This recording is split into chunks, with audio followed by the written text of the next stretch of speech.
하늘 본향을 그리워하는 나그네 회중입니다. 오늘 말씀의 주제는 육신의 일을 도모한 연약한 믿음에 대해서 로마서 28번째 머릿말입니다. 본문 말씀은 로마서 13장 14절에서 14장 1절까지입니다. 오직 주 예수 그리스도로 옷 입고 정욕을 위하여 육신의 일을 도모하지 말라.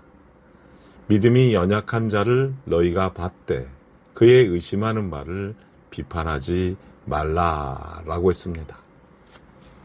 이 말씀에 정욕을 위하여 육신의 일을 도모하지 말라라고 하듯이 육체라는 것은 첫사람 아담이 영체에서 가죽옷을 입고 이 땅으로 여자와 함께 쫓겨내려온 곳은 지구성인데 이곳은 육안에 보이는 짐승의 세계라 하고 조금 깊게 성경의 뜻으로 보면 땅의 본능을 육신의 소욕이라고 말하는 것입니다.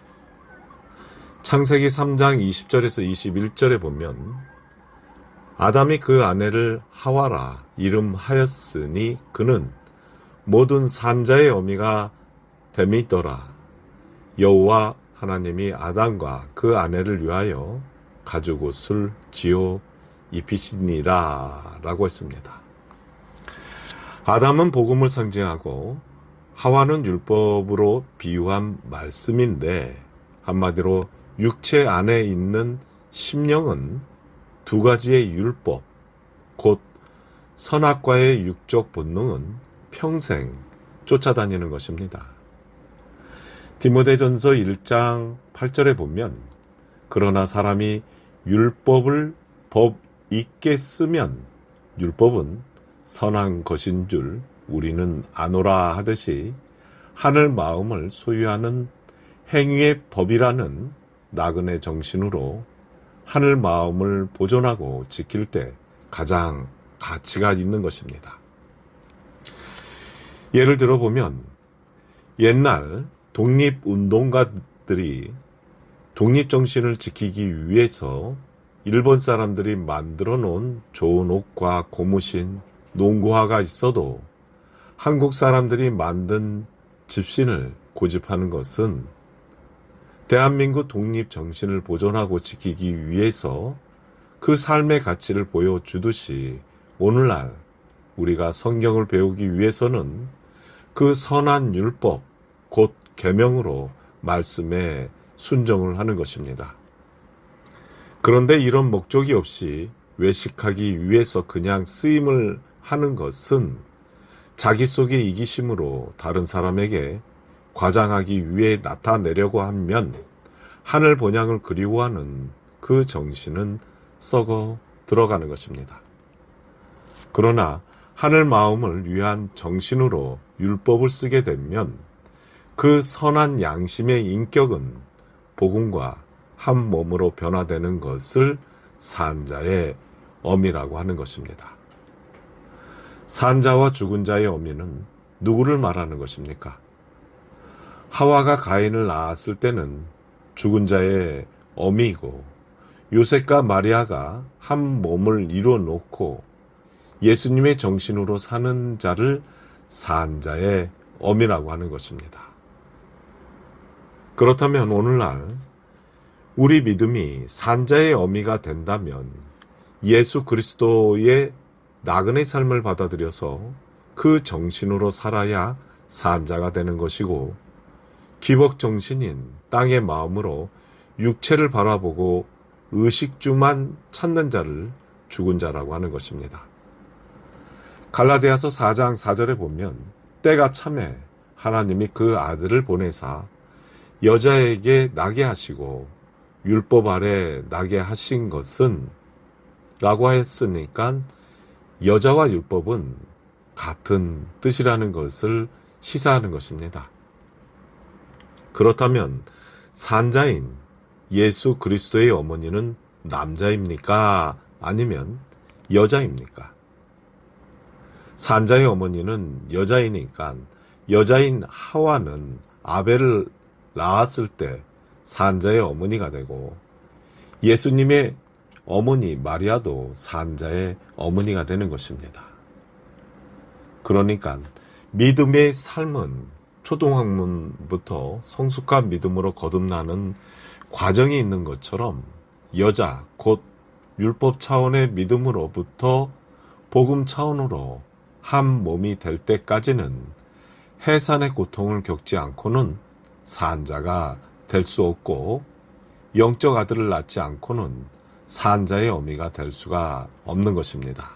한마디로 나의 믿음 안에서 영생할 수 있는 그리스도 반석이 되기 위해서는 산자인 마리아처럼 예수님의 정신을 낳는 것이 신앙의 삶입니다.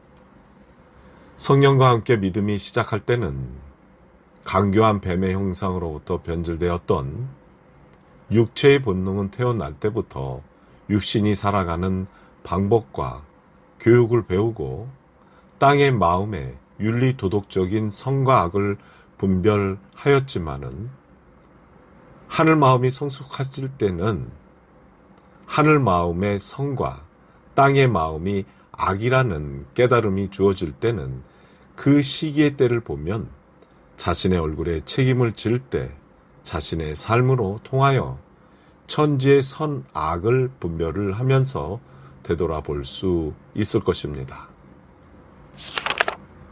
하나님께서 첫사람 아담 부부에게 가죽옷, 곧 육신을 입혀 주실 때 선한 하늘 마음을 상징하는 아담과 땅의 마음인 하와에게 이 육신의 세상에서 살더라도 네 조국과 본향인 하늘나라라는 것을 잊어버리지 말고 선한 복음인 남편의 말씀에 순종하여 영적 세마포옷을 입게 되면 쫓겨났던 에덴 곧 낙원에 복귀시켜 주시겠다는 약속이 성서 전체의 맥입니다. 참고적으로 성경은 상징적 비유이므로 하나님의 뜻으로 보는 것을 원어로 그라페라고 하는데 여기 아담은 복음을 상징하고 하와는 율법을 의미하는 것처럼 이 둘이 복음을 잉태하고 해산의 고통으로 둘이 하나가 될 때에는 가인과 아벨의 영적 싸움의 시작인 것입니다. 가인이 아벨을 돌로 쳐 죽임으로 셋을 얻었을 때까지는 그 고난과 핍박이 따르는 것을 영적으로 비추어 보면 복음을 낳는 해산의 고통이라고 하는 것입니다. 옥에 갇혀 있는 육체들 같이 한정된 구역을 벗어날 수 없게 통제되어 있는 곳을 땅, 곧 가죽옷이라도 하고 이 땅의 마음의 제약을 받지 않는 곳을 하늘 마음이라고 하는 것입니다. 본문 로마서 14장 1절에 보면 믿음이 연약한 자를 너희가 받되 그의 의심하는 말을 비판하지 말라라고 했는데 하늘과 땅의 성악과 마음을 분별 못하는 믿음 차원에게 육신의 정욕으로 그를 비판한다면 그 또한 선악과를 모르는 열매를 먹는 자가 되는 것입니다. 골로새서 2장 8절에 보면 누가 철학과 헛된 속임수로 너희를 노략할까 주의하라.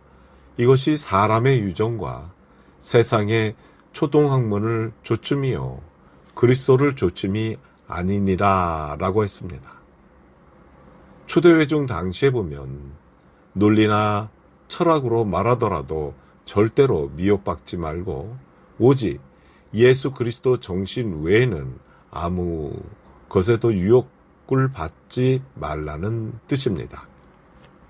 구절을 이어서 보면 그 안에는 신성의 모든 충만이 육체로 거하시고 라고 하듯이 하나님의 형상은 보이지 않는 예수 그리스도의 정신을 나그네 정신이라고 하는 것입니다.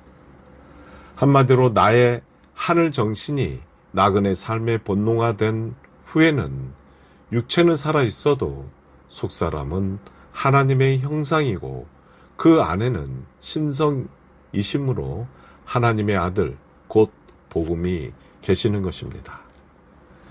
그러니까 우리가 살고 있는 이 지구성에 있는 모든 물체가 중력과 인력으로 말미암아 지구성을 벗어날 수 없게 제약을 받지만 빛이나 전파는 제약을 받지 않는 것 같이 모든 육체들은 제약을 받지만 아파루와 생기로 구성된 영체는 온 우주 내의 통제 구역이 없기 때문에 순식간에 수억조 만리도 왕래할 수 있는 것입니다.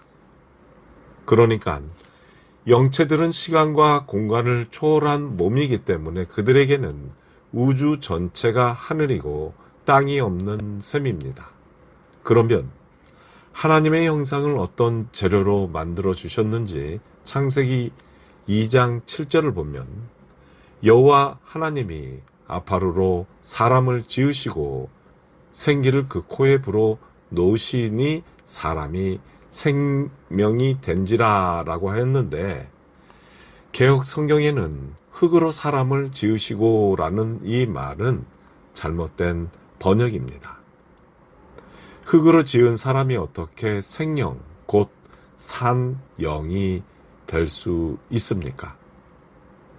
산영이라는 말 속에는 시공간을 초월하는 분이라는 뜻이 들어있고 짐승의 육체는 시간과 공간의 제약을 받는 것입니다.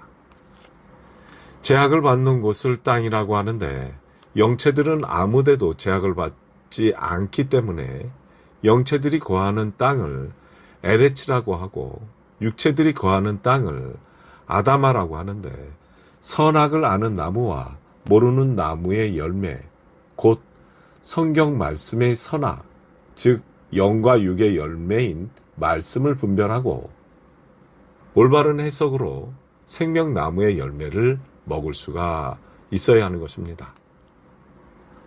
이러한 말씀은 마태복음 7장 17절에 보면 이와 같이 좋은 나무마다 아름다운 열매를 맺고 못된 나무가 나쁜 열매를 맺나니 라고 한 것처럼 성수에서 나무라는 것은 하나님의 형상으로 닮아가는 사람을 말하는데 여기 에레치에 거하는 영적 밭에 아파르라는 생명을 심을 때 생명나무에 좋은 열매가 맺는 것입니다.